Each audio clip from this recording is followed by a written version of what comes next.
ustedes insisten en decir que el Perú está amenazado por un golpe de Estado, una especie de conspiración. Es evidente, Nicolás, ello es una serie de actos y sucesos que se han venido dando que amenazan la institucionalidad democrática, que amenazan la figura presidencial, que amenazan los actos del Ejecutivo, porque lo único que se ha hecho desde que el presidente de la República asume el mandato es instrumentalizar pedidos de vacancia, pedidos de interpelación a ministros, pedidos de censura.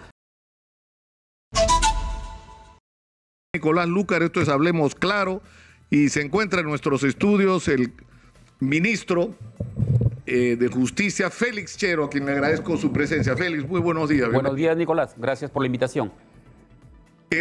Yo en esta introducción he tratado de resumir más o menos la situación, pero ustedes insisten en decir que el Perú está amenazado por un golpe de Estado, una especie de conspiración. Es evidente, Nicolás, ello es una serie de actos y sucesos que se han venido dando que amenazan la institucionalidad democrática, que amenazan la figura presidencial, que amenazan los actos del Ejecutivo, porque lo único que se ha hecho desde que el presidente de la República asume el mandato es instrumentalizar pedidos de vacancia, pedidos de interpelación a ministros, pedidos de censura, y hemos reclamado un acuerdo con el Legislativo, hemos visitado al presidente del Congreso actual, le hemos presentado una hoja de ruta para poder trabajar de manera conjunta, y lo único que recibimos es todos los días un mensaje y un posicionamiento de vacancia, de interpelación, de censura. Ese es el tema. Ahora, la fiscal de la Nación, sabiendo que el juez supremo le ha puesto un parámetro de actuación, ha formulado una denuncia constitucional para que el Poder Legislativo haga algo que va más allá de lo que dice la Constitución. El 117 es clarísimo, establece 4 presupuestos para poder acusar al presidente de la República. Lamentablemente, esta situación, ¿a qué conlleva? A que el presidente de la República, a que el Ejecutivo haga uso de las herramientas constitucionales y supranacionales que están establecidas. Claro, por eso es que se ha solicitado la activación y la aplicación de la Carta Democrática, que creo que en un Estado constitucional de derecho es legítimo hacerlo para defender estas instituciones. Claro, pero el problema es que eso es como mirar la realidad. Yo siempre se lo digo a los fujimoristas, ¿no? O sea, miran solo con un ojo las cosas buenas que hizo Fujimori y no miran con el otro todo lo que hizo luego, ¿no? El problema es que eso es mirar la realidad con un solo ojo, porque es cierto que parte de la crisis que estamos viviendo tiene que ver con los desaciertos del presidente Castillo en la conducción del país, con la falta de brújula que ha tenido su manifestación más grotesca en la cantidad impresionante de ministros que hemos tenido y de funcionarios en unos pocos meses. Pero, es decir, tienen que asumir una responsabilidad sobre eso también. Nicolás. Es decir, no es solo que la oposición ha estado boicoteando cosas que es verdad. Nicolás, la responsabilidad política creo que hay que asumirla. Los errores hay que asumirlos y hay que corregirlos, hay que enmendarlos. ¿Acaso no es cierto que el cambio constante de ministros ha sido como consecuencia de una sucesiva prédica y actos de interpelación y de censura? ¿Acaso no es verdad eso? ¿Acaso el Congreso de la República, Nicolás, Félix, no es quien ha dado, acaso no es el Congreso de la República quien ha dado una ley de idoneidad para designar ministros y funcionarios de Estado? La pregunta está, ¿de qué parámetro de esa ley nos hemos salido? ¿Cuándo hemos designado particularmente en algún sector en el Ejecutivo a alguien que no reúna ese estándar? Pero no puedes decir que los 70 ministros, los más de 70 ministros tienen que ver con censuras. Han sido decisiones que no tienen explicación. A Rodríguez Mackey, por ejemplo, el canciller, lo sacaron. En el Ministerio de Agricultura ha habido cambios constantes, en el Ministerio del Interior también, y ellos no han tenido que ver la mayor parte con temas de intervención del Congreso, sino con decisiones del presidente de otorgarle el ministerio a un sector que iba a votar por él en el Congreso y sacar a otro y para poner a este, y esto ha sido una situación simplemente sorprendente, por decirlo menos. O sea, ¿cómo vas a poder, por ejemplo, en el Ministerio del Interior, conducir una política de seguridad seria si no dura ni 2 meses los ministros? Se van evaluando la actuación de los ministros, son cargos de confianza. Siempre hemos dicho, todos estamos en evaluación, tenemos que responder a políticas públicas, a políticas de Estado. Tenemos que responder a las expectativas de la ciudadanía, y aquel ministro, sin lugar a dudas, que no está acorde con esas políticas públicas y con lo que el Ejecutivo ha diseñado para atender a la ciudadanía, tiene que ser separado del cargo, porque son cargos de confianza. Ya, pero el problema más grave no es ese, porque uno puede tener un gobierno ineficiente, incapaz, y eso no te da, o sea, debería, creo yo, existir un mecanismo constitucional para cuando un gobierno traiciona las expectativas de los ciudadanos que votaron por él, los ciudadanos tengan la posibilidad de corregir el hierro. Bueno, eso no existe, lamentablemente. Pero estamos discutiendo ahora un asunto mucho más grave, Félix. Es decir, estamos discutiendo si el presidente está involucrado o no en actos de corrupción. Y te doy dos ejemplos muy puntuales. La hija, porque el presidente se refiere a ella como hija, por eso yo la trataré en esos mismos términos, aparece con un chaleco de una compañía constructora, con el dueño de la compañía constructora al lado, en el pueblo de Anguía, promoviendo la realización de obras, para las cuales en ese momento todavía no había presupuesto. Y resulta que a esas obras se les asigna presupuesto y esas obras la gana, qué casualidad, la empresa constructora cuyo chaleco llevaba la hija del presidente. Primer capítulo. Segundo capítulo, el señor Samir Abudayev va 2 veces a visitar Palacio de Gobierno y luego de esas visitas termina favorecido con la adquisición de biodiesel de su empresa. Entonces, la pregunta es, ¿no te parece que esto merece una explicación? Es decir, ¿quién tiene el poder para decidir hechos de esta naturaleza o tomar decisiones de esta naturaleza? ¿Es la hija del presidente la que decide asignar presupuesto al Ministerio de Vivienda y asignar obras? Eso, Nicolás, está en investigación. Está en investigación en el Ministerio Público. Esta señorita está en este momento en un establecimiento penitenciario con una prisión preventiva. La investigación continuará. Sin embargo, lo que debemos precisar es que el presidente de la República no hace licitaciones públicas, el presidente de la República no asigna obras, el presidente de la República no lleva a cabo procesos. Nicolás, que se tiene que investigar, que se tiene que investigar. Mismo que han dicho todos los expresidentes acusados de corrupción, es el argumento con el que se está defendiendo Ollanta Humala, Alejandro Toledo, Pedro Pablo Kuczynski. Es decir, todos los expresidentes, el propio Alan García se defendía con esos argumentos. Se tiene que investigar. Es que vivimos en un Estado de Derecho, Nicolás. No podemos subvertir el orden constitucional y legal. Estos hechos se han puesto de manifiesto en este gobierno y en todos los gobiernos. Que se tiene que investigar, que se tiene que investigar. Lo que pasa es que solo le han dado una mirada recurrente a este gobierno todos los días, de manera constante, y nos hemos olvidado de todos los actos de investigación por graves hechos de corrupción de otros gobiernos. En este momento, el prisma está sobre Pedro Castillo para investigarlo e investigar a su entorno. Pero nos hemos olvidado de grandes actos de corrupción que están ahí suspendidos, que no se investigan, que no se dice nada. Acaba de aparecer fuertes sumas de dinero en Andorra. ¿De quién? ¿Qué se dice sobre eso? ¿Cómo están los casos de Odebrecht? ¿Cómo están los casos de los cuellos blancos? Acá hemos hablado sobre eso. Seguro que sí, Nicolás. Seguro que sí. Están en proceso con una fiscalía que no ha tenido los recursos, que ha tenido que enfrentar ejércitos de abogados que han boicoteado estos procesos, con presidentes como Toledo prófugos o como Alan García suicidados para no enfrentar la acción de la justicia. Sin embargo, Nicolás, quienes estuvieron en esos gobiernos ahora son no solo los salvadores del Perú, son los que levantan la mano y señalan con el dedo que hay actos de corrupción, pero no se acuerdan en qué gobierno estuvieron y cómo participaron. Ya, pero Félix, es que el problema que tiene el presidente no es con estos sectores de la política peruana que a mí me parece que son absolutamente despreciables y que tienen una enorme responsabilidad por cómo está el Perú hoy. No solamente en términos de haber perdido la oportunidad de haber crecido y no haber cambiado el país, crecido en términos macroeconómicos, sino en términos de la corrupción que nos han dejado. El problema es otro para el presidente Castillo.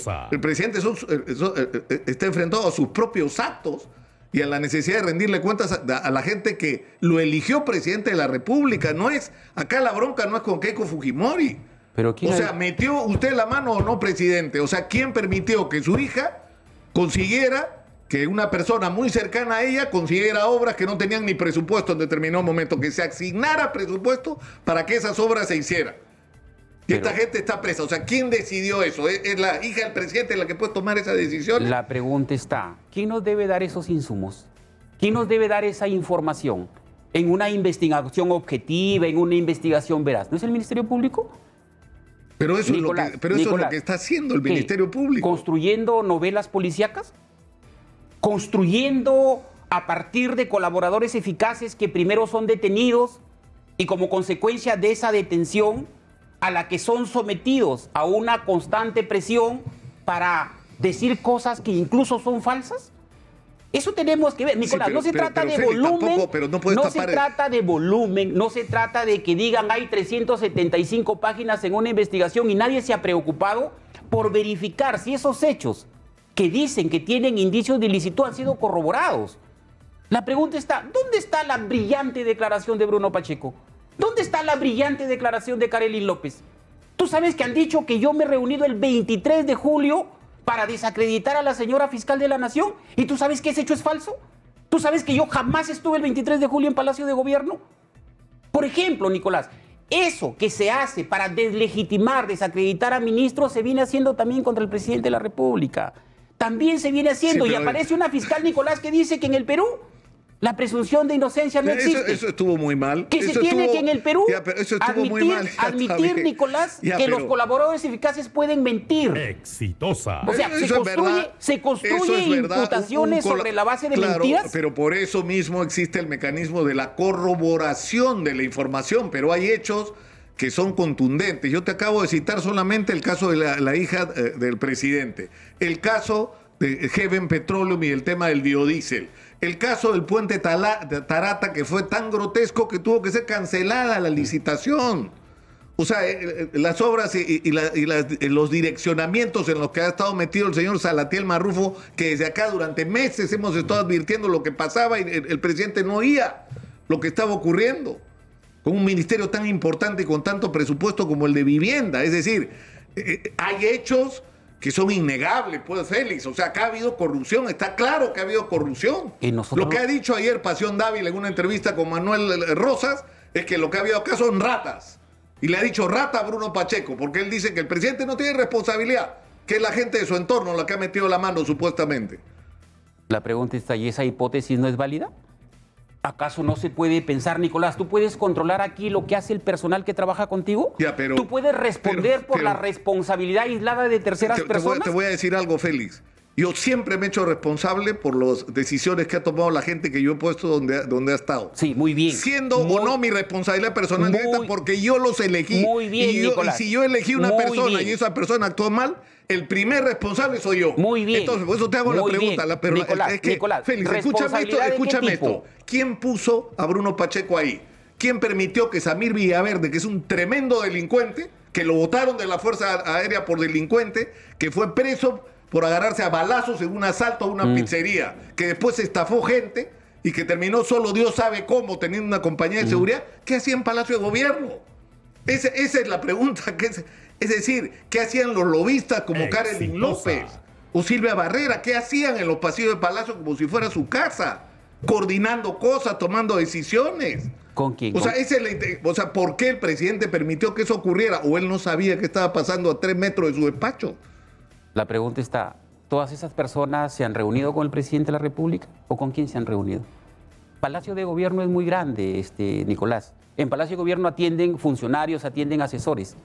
No sabemos a ciencia cierta y por eso es que la investigación debe develar eso. O sea, el tema está que queremos trasladar una investigación formal a otros escenarios y queremos ahí develar cosas. Ya, no, eso no te lo voy a discutir. O sea, es que acá yo creo que ustedes se equivocan porque acá hay dos discusiones. Una discusión es la que ustedes pueden tener con lo que Juan Carlos Tafur llama la derecha bruta y achorada, ¿no es cierto? Esa gente que ha hecho lo que ha hecho y que tiene poder sobre medios de comunicación. De eso no estamos discutiendo. Estamos discutiendo de los actos del presidente y de la necesidad de que esos actos sean respondidos y aclarados ante los ciudadanos que votaron por él. Ese es el problema de Pedro Castillo que nosotros ponemos sobre el tapete. Nosotros no somos parte de esa otra agenda.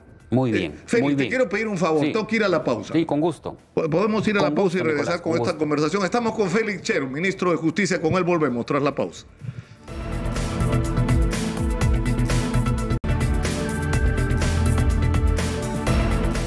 Estamos en Exitosa Perú, la voz de los que no tienen voz. Están en nuestros estudios, de los que no tienen voz, está en nuestros estudios el ministro de Justicia, Félix Chero.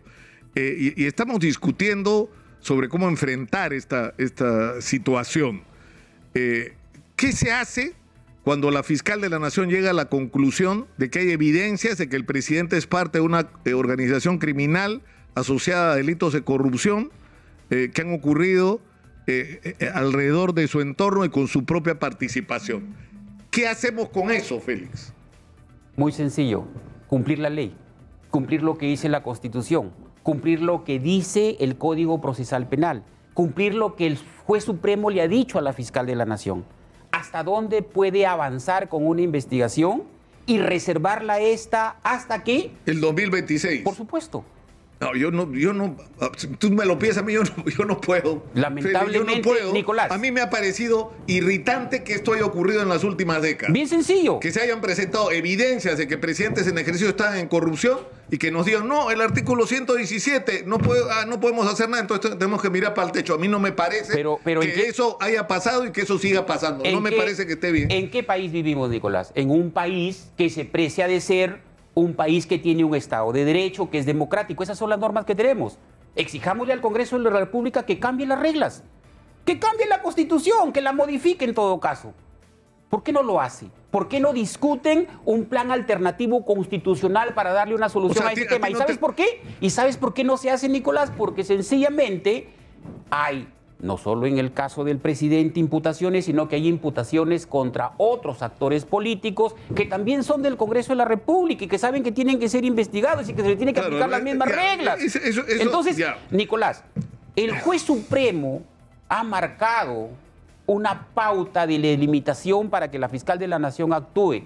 Lamentablemente esas son las reglas de juego de nuestro país. No podemos inventar ni subvertir el orden constitucional con un quinto presupuesto. Claro, pero la fiscal de la Nación no está inventando nada. Lo que ha hecho es decir, está claro que el artículo 117 me impide avanzar en esta investigación. Entonces ella traslada al Congreso el problema diciendo, tenemos estas limitaciones constitucionales, pero también tenemos la Convención de las Naciones Unidas para la lucha contra la corrupción, que en su artículo 30, ¿no es cierto?, incisos 2 y 3 me parece que son, dice que cuando se presenta una contradicción de esta naturaleza entre hechos de corrupción que deberían ser investigados e incluso sancionados y prerrogativas de funcionarios que están protegidos de investigaciones, lo que debe primar es la justicia, ¿no es cierto? Y no se debe permitir la impunidad. Sí, pero esa interpretación es incorrecta, pues, Nicolás. Es incorrecta. ¿Pero por qué? Porque una norma que está contenida en una convención no puede sustituir al derecho interno constitucional. Revisemos lo que ha dicho la Comisión Interamericana de Derechos Humanos en su pronunciamiento. El tema está que utilizamos instrumentos para imputar, para acusar, para denunciar, y no usamos aquellos instrumentos que sirven para defender un Estado de Derecho y una presunción de inocencia y un Estado de cosas constitucional. Ese es el tema. ¿Qué ha dicho la Comisión Interamericana? La pregunta está, ¿podemos traer una convención y decirle al Congreso de la República, hacer lo que ha hecho la fiscal de la Nación, ponerle al Congreso de la República un fierro caliente en las manos?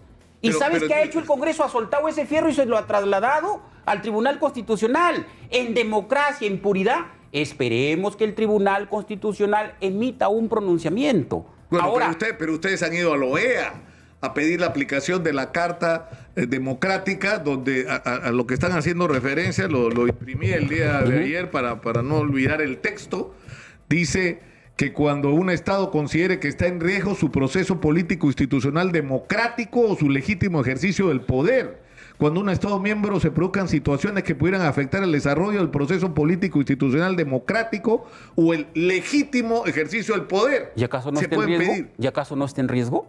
Nicolás, ¿no está en riesgo el ejercicio legítimo de poder y el Estado democrático? ¿No está en riesgo? Por supuesto, ¿sabes lo que pasa?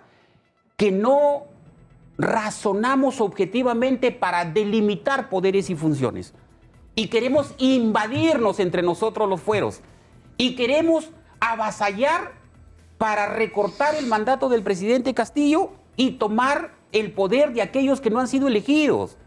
Ese es el tema. El problema es que no van a poder tomar el poder, porque si ocurriera lo que los sectores de la oposición plantean, se entiende que van a destituir a Dina Boluarte, con lo cual nos quedaremos sin vicepresidenta, y si el presidente es vacado, lo que tendrán que hacer o lo que tendría que hacer el general William Zapata, presidente del Congreso, es convocar elecciones generales. Por supuesto. Elecciones generales. Entonces, Nicolás, así tengan la voluntad de quedarse, no lo van a poder hacer, porque quien gobierna el Perú lo decidirán los electores. Sentido común. Ni siquiera ser especialista en derecho constitucional, o ni siquiera conocer normas mínimas de democracia y de rango constitucional en nuestro espectro normativo. Lo que no han entendido es que, en efecto, lo que tú has dicho es eso. Cualquier ciudadano que lee mínimamente la Constitución o que tiene sentido común y lo hace con objetividad va a entender que si el presidente Castillo es vacado, en la sucesión constitucional del poder, tiene que convocarse a elecciones, salvo que Dina Boluarte asuma. Pero ¿cuál es el discurso recurrente, Nicolás? Y lo anuncian como una gran estrategia política. Primero vacamos a la vicepresidenta de la República y luego pasamos a... Ya, pero ¿qué esperan ustedes de la OEA? Muy sencillo. ¿Qué esperan que haga la OEA? Muy sencillo, que la OEA venga de manera objetiva, envíe una comisión para que junte a los actores políticos y marquemos una hoja de ruta de consenso. La intención de la Carta Democrática en primera línea es esa: buscar mecanismos de consenso para resolver los problemas de crisis de institucionalidad y de crisis respecto al ejercicio del poder. ¿Cómo sería esa fórmula? Esa fórmula para usted parte de que todos aceptemos, porque acá los ciudadanos también existimos, ¿no? Por supuesto. Entonces, ¿qué es lo que pretenden ustedes que aceptemos? Que el presidente, más allá de las sospechas que hay sobre él, no se pueda avanzar esa investigación sobre él, sino hasta que acabe su mandato. Ese es el punto número uno que ustedes plantean en la discusión. Eso es lo que corresponde constitucionalmente.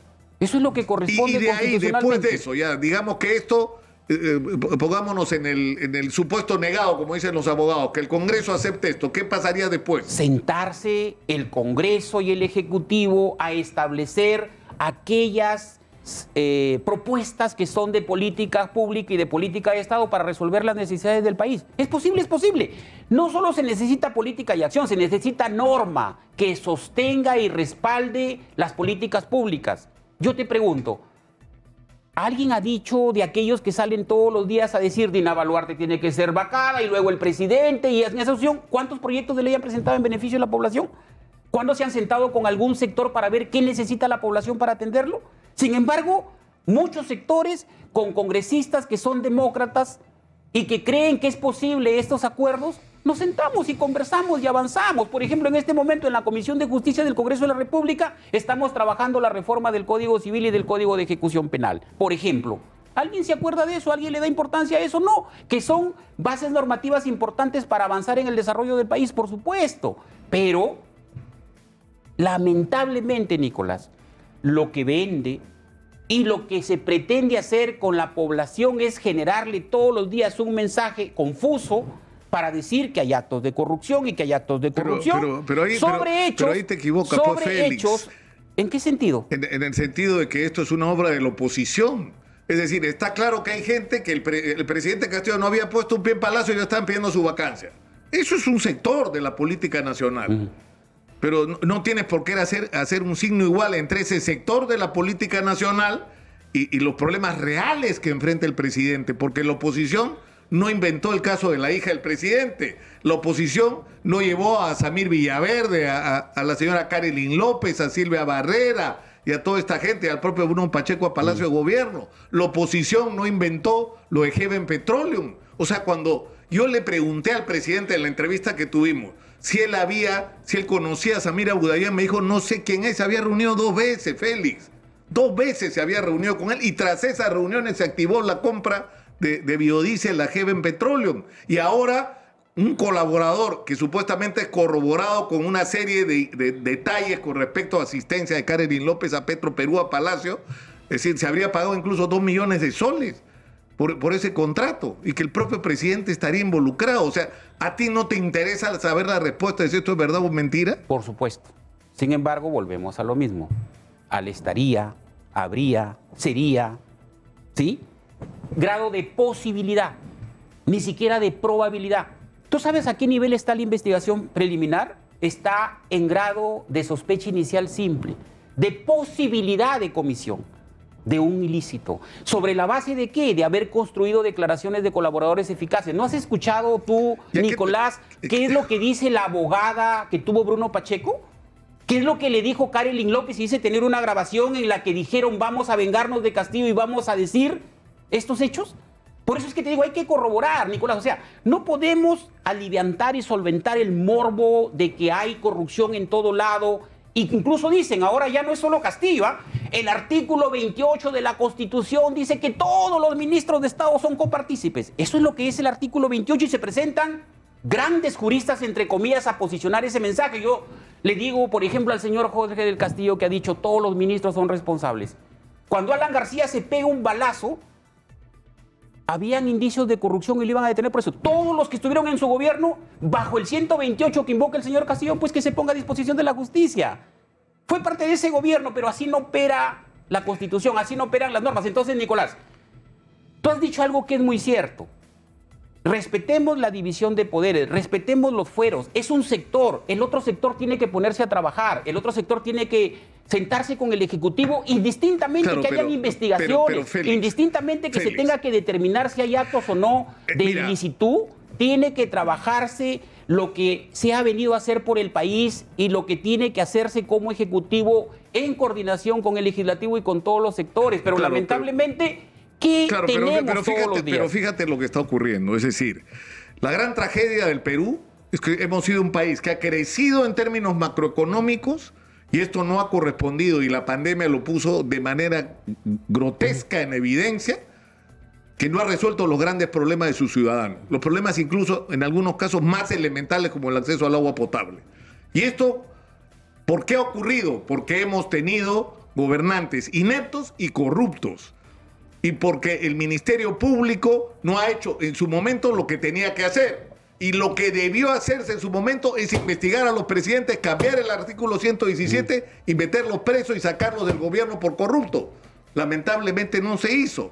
¿Qué es lo que está haciendo ahora la fiscal Benavides? Haciendo lo que debió hacerse antes. Investigar al presidente en ejercicio ante las evidencias o ante la sospecha de que podría estar involucrado en actos de corrupción, que no son gratuitas, que no han sido inventadas por la fiscal de la Nación. Son evidencias que salen de los propios hechos. Ya, pues sí, eso tiene un límite. Ya la Constitución y el juez supremo le ha dicho que eso tiene un límite. El artículo 117. Sí, pues. Es que, Nicolás, podemos renegar, ¿sí? Podemos molestarnos, pero ¿sabes? Lo que un ser humano debe tener es prudencia. Y la prudencia te lleva a un análisis objetivo respecto a cómo esté el sistema normativo en este país. Te acabo de decir, si las reglas no están claras, cámbienlas pues. Pónganse a trabajar en el Congreso de la República para hacerlo de manera constitucional, Félix, respetando el debido proceso. Pero ustedes, te das cuenta que ustedes ofrecieron que esto iba a ser diferente y lo que nos están pidiendo es que hagamos lo mismo que se ha hecho con los anteriores presidentes cuando ha habido presunción de corrupción alrededor de ellos y miren lo que ha terminado. O sea, nos están pidiendo, vamos a hacer lo mismo que hemos hecho siempre, la vida continúa, igualita. No se está señalando eso, se está diciendo que hay una investigación que tiene un estado situacional procesal y que esa investigación tiene un estándar constitucional que se debe respetar. ¿Para qué la fiscal ha ido donde el juez a pedirle que resuelva sobre determinadas materias procesales si no las va a respetar? ¿Para qué está el artículo 117 de la Constitución si no se va a respetar? Ahora, el problema es que la pregunta está, Constitución, que muchos dicen defender, pero cuando quieren imponer sus intereses políticos, tiran la Constitución al tacho de la basura. No es una intromisión por parte del Ejecutivo la campaña que están haciendo contra la fiscal de la Nación, que es una campaña prácticamente de demolición. ¿Campaña de demolición, Nicolás? La pregunta está...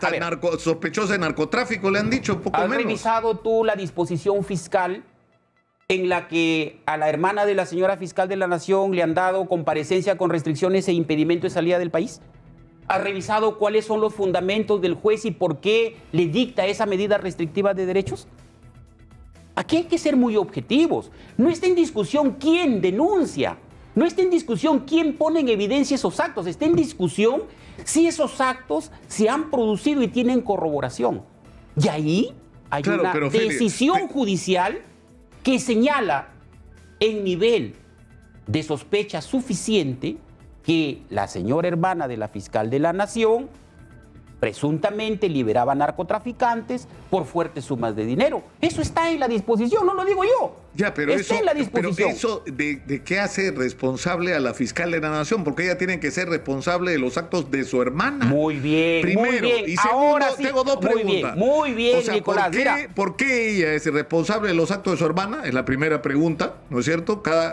Ustedes, los abogados, dicen que, ¿no es cierto? La responsabilidad penal es personalísima. Muy bien. Pero en segundo lugar, ¿en qué medida la decisión de la fiscal de la Nación de remover entre muchísimos, decenas de fiscales han sido removidos, ¿no? La decisión de remover a Bersabe Revilla ha afectado el proceso en contra de su hermana? Bien ¿En sencillo. qué la ha beneficiado? Bien sencillo. ¿Qué ha ganado la hermana de la fiscal de la Nación? Bien Hasta donde yo sé, nada. Ah, no, sí, por supuesto. Nicolás, ¿tú sabes en qué estado está ese proceso en este momento? ¿Sabes? ¿Tú sabes qué han dicho los fiscales supremos que han renunciado y por qué han renunciado, por ejemplo? ¿Tú sabes que el argumento o la razón por haber separado a la fiscal Revilla era por falta de productividad? ¿Tú sabes que eso es verdad? ¿Eso es objetivo? Si yo separo a la fiscal que investiga a mi hermana, ¿sí? ¿Qué interés tengo para hacerlo? ¿Por qué focalizo esa decisión cuando esta fiscal está investigando actos graves? Yo no soy abogado de la fiscal de la Nación. Lo único que te estoy diciendo es algo bien simple. Formular un cargo tan grave como que la fiscal de la Nación ha removido a la fiscal que investigaba a su hermana para favorecer a su hermana tendría que corresponderse con hechos materiales, con que esto ha permitido que su hermana en algún nivel sea liberada, se haya retirado algún tipo de cargos entre ella o haya mejorado su condición en el proceso. La hermana de la fiscal de la Nación, desde que la señora puso el pie hasta hoy, sigue exactamente igual. El proceso continúa y la señora probablemente termine presa. ¿En qué estado está ese proceso, Nicolás? En el Poder Judicial sí, está procesándose. ¿En qué estado? Bueno, ¿En qué condición? ¿En qué condición?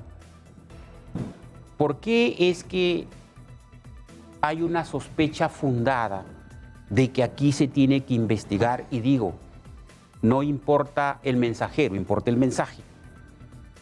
Porque existen ya públicamente evidencia de que la hermana de la fiscal de la Nación se comunicaba constantemente con los cuellos blancos y que la fiscal de la Nación se comunicaba constantemente con el operador de los cuellos blancos. La pregunta es, ¿eso no se tiene que investigar? No es contra la señora fiscal de la Nación tiene 4 llamadas con el señor Camayo, por lo que entiendo. Sí. ¿Se tiene que investigar o no? La hija del presidente va con un chaleco y le dice, voy a gestionar ante el gobierno central la posibilidad de presupuesto, 36 meses presa. Ya, pero estamos... Y segundo, tú me has dicho algo que es muy cierto. Déjame solo terminar la idea, Félix, Nicolás. Déjame terminar la idea. O sea, la fiscal de la Nación no puede responder por los actos de su hermana aun cuando hay evidencia porque la responsabilidad penal es personalísima. El presidente de la República tiene que responder por los actos de Pacheco, de Karelin López, de ellos, si la responsabilidad es personalísima. No, es que acá hay un tema distinto. Acá es quién es el que tiene la capacidad de tomar decisiones.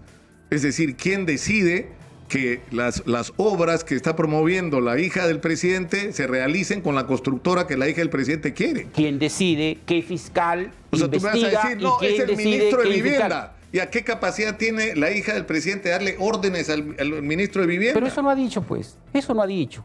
Eso no ha dicho. Revisa la declaración. Yo tengo la declaración porque siempre me intereso por ver objetivamente qué es lo que se señala. Ya, pero eso es realmente, Félix, Nicolás. O sea, pero ¿cuál es la conclusión de todo esto? O sea, ¿ustedes qué cosa dicen? ¿Que la fiscal de la Nación no puede seguir a cargo de esta investigación? ¿Tiene que dejar de ser fiscal de la Nación? Eso lo va a determinar la Junta Nacional de Justicia. Si la Junta Nacional de Justicia encuentra elementos suficientes, tendrá que poner a otro fiscal.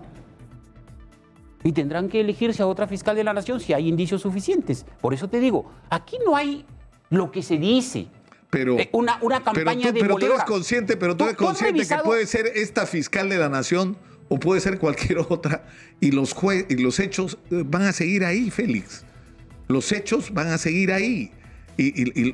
O sea, yo no entiendo. ¿Qué cosa es lo que tendría que pasar? ¿Qué ocurre si, como se supone, el señor Ber Camacho, que ha pedido garantías para su vida porque se siente amenazado, además lo han llamado para amenazarlo, muestra evidencias que comprometen seriamente al presidente? Que las muestre. Y si se siente amenazado, tiene todo su derecho constitucional para que se le brinden las garantías, seguro. Sin embargo, tú has señalado algo. La responsabilidad penal es personalísima. Él tendrá que determinar si participó, si no participó en algún acto y si realmente estas amenazas son ciertas, que denuncie. O sea, pero digamos, si pudiéramos resumir, lo que ustedes proponen es, la fiscal de la Nación dice hay indicios de que el presidente podría estar involucrado en graves hechos de corrupción, incluso ser integrante de una organización criminal activadora de la corrupción. ¿Ya? Dejémoslo ahí hasta el 29 de julio del 2026. Sí. Eso es lo que ustedes proponen. Eso es lo que corresponde. Eso es lo que corresponde. O sea, hagamos lo mismo que se hicieron todos estos últimos años y que nos han puesto como estamos. No, hagamos más. ¿Y sabes qué es hacer más?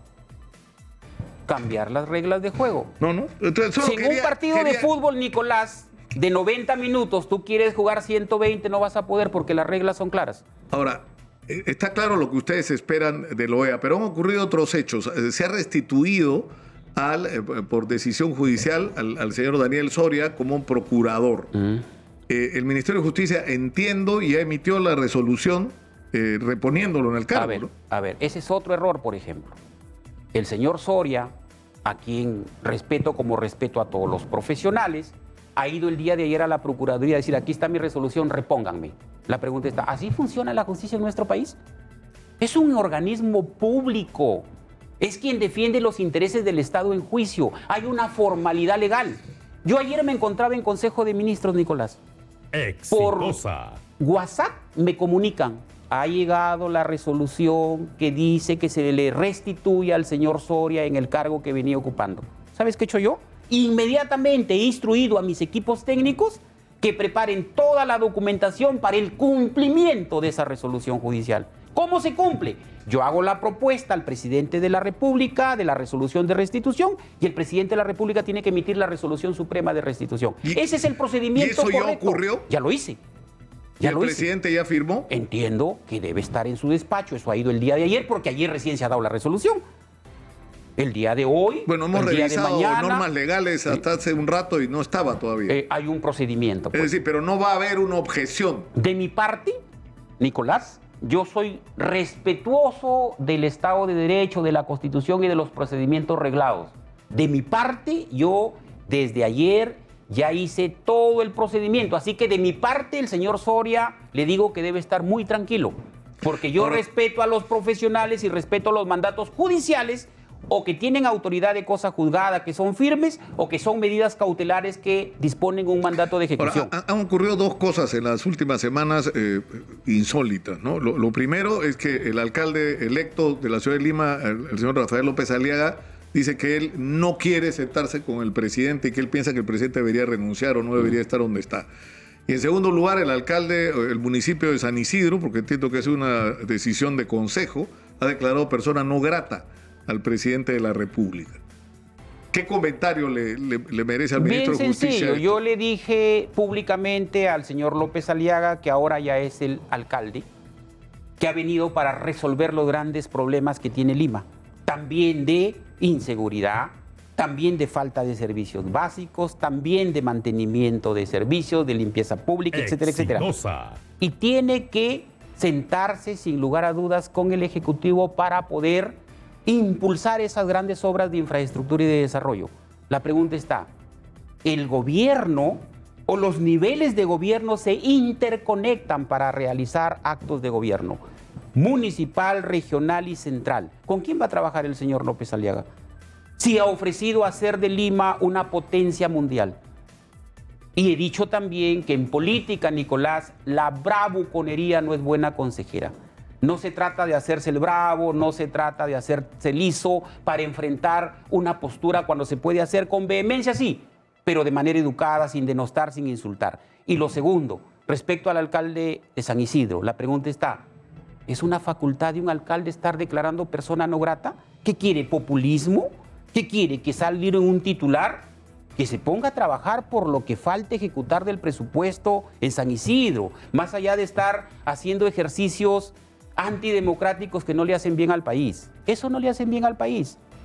Ahora, se ha cuestionado el hecho de que los ministros se hayan convertido en especie de, no sé qué expresión usar para ser preciso, pero apasionados defensores del presidente en los espacios periodísticos. No apasionados, razonable, sí. Y segundo, lo he dicho en el Congreso de la República, el Tribunal Constitucional ha señalado que todos los funcionarios públicos, incluidos los ministros, estamos sujetos a mayor escrutinio público, pero no se nos puede privar de nuestro derecho constitucional y supranacional de libertad de opinión.